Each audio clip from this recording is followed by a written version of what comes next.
L'événement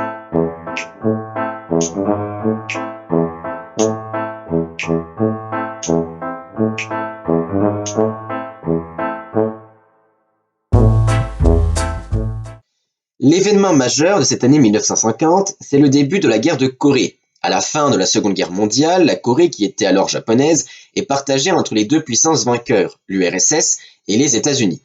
En 1948, deux États déclarent leur indépendance, la Corée du Nord et la Corée du Sud. En 1950, la Corée du Nord, soutenue par l'URSS, envahit le Sud. Le Nord gagne de nombreux territoires. Les États-Unis réagissent sous l'égide de l'ONU. Une contre-offensive dirigée par le général MacArthur débarque à Incheon, repousse les Nord-Coréens presque jusqu'à la frontière chinoise. L'ONU semble gagner, mais la Chine rentre en jeu. La suite l'année prochaine.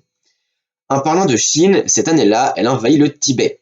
Tibet qui est obligé de signer l'accord en 17 points qui marque l'incorporation du Tibet à la jeune République populaire de Chine. Autre guerre en Asie qui se poursuit, la guerre d'Indochine. En 1950, le conflit s'enlise. Les Français perdent entre autres de lourdes pertes sur la route RC4 près de Kaobang. En 1950, le sénateur américain Joseph McCarthy déclare la chasse aux communistes ouverte, chasse qui se nomme rapidement le macartisme.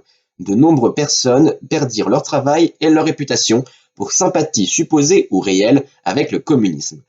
Enfin, en 1950, la première carte de crédit moderne voit le jour, lancée par l'entreprise Diners Club.